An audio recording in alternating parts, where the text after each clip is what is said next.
Hi everyone, and welcome back to Scale Studio. It's been a while since my last upload and I apologize for the delay, but school's been kicking my butt. Today we'll be looking at a 1/35th scale Sd.Kfz.221 from Bronco. I decided not to include the manual in this review, but I will link the download from ScaleMates below in the description. Without further ado, let's get into it. Starting off with Sprue A, this includes the main body and chassis of the vehicle. All of the parts show minimal flash and look fairly well detailed. Being Bronco, they make everything overcomplicated, but the final results are generally worth the extra effort and time. The interior of the vehicle has some fairly significant pin marks that could be difficult to remove, so if you plan on showing the interior, these will need to be addressed. Sprue B has most of the running gear, and I'm especially glad to see that the manufacturer went with two-part inset plastic tires. These are the most robust compared to vinyl counterparts and generally boast higher levels of detail. Due to the molding process, the tires do lack any depth to the tread pattern, so we will need to address this during the build process, but this can be done fairly easily with a razor saw. The lack of visible pin marks is definitely a nice touch and will help make the build process all the easier.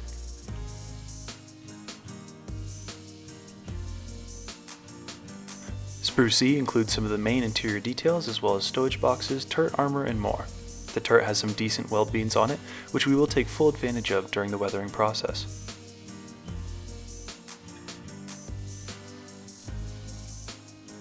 I do wish that the kit came with some basic texture on some of the cast parts like the vision slits, but in such a small vehicle with very few actual cast parts, this is understandable.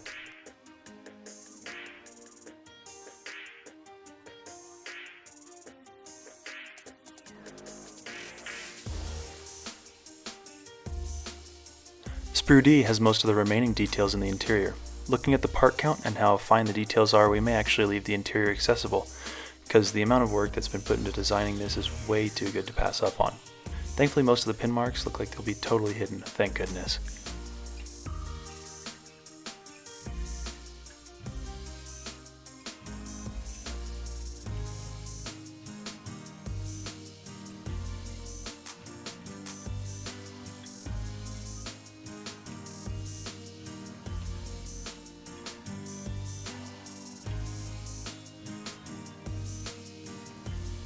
Moving on to Sprue E, we can see most of the Pioneer tools, as well as one of my favorite details of the kit, the jerry cans that have text molded into them, making them look super authentic and cool. I think this model will really take well to a bunch of stowage, but we'll see. The German helmet has really cool slide molding on the bottom, and it's a detail that I think I'm going to highlight in my final build.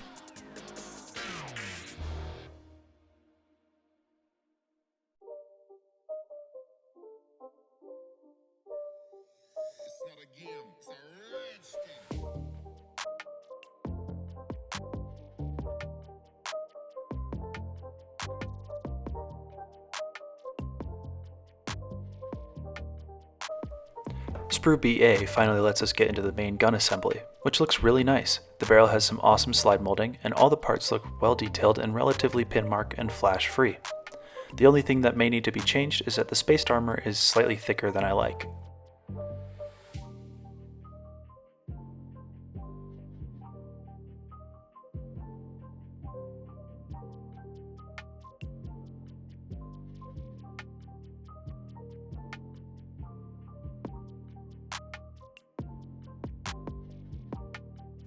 Next we have two CA sprues. These just have magazines and ammo for the main gun. Super cool if you're trying to make the vehicle look used and have spent shell casings everywhere. I do wish that Bronco included some without the bullet still in them though, since full shells will most likely not be rolling around the bottom of the fighting compartment.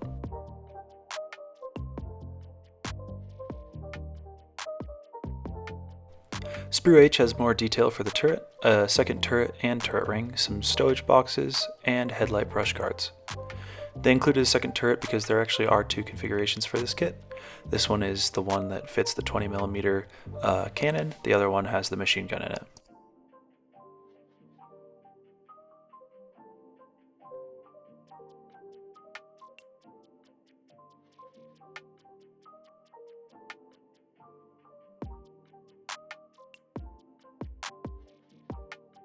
I'm extremely excited for the clear parts. They have really neat patterns on them and don't have any unwanted texture, cracking, or anything like that.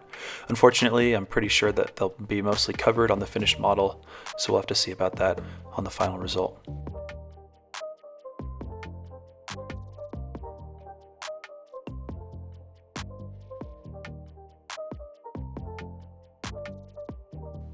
We also have 2 sprue Js, which have a lot of repeat parts, more wheels, some brake parts, and another set of brush guards.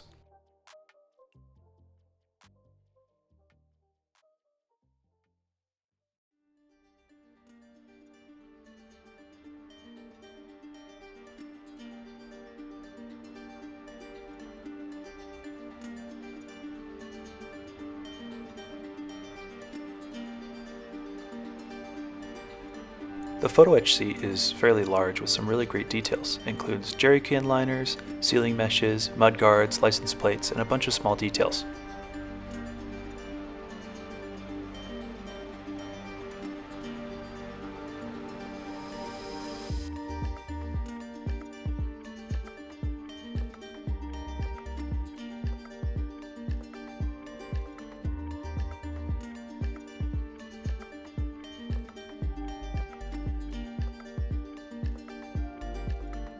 Finally, we have the small springs for the suspension and the decal sheet, which seem really nice and thin and should be super easy to apply. With that, that's all the time that I have for today. Thank you so much for watching. Hopefully you enjoyed the video, found it helpful, and hopefully entertaining. If you did enjoy the video, please be sure to like and subscribe, and we'll see you next time.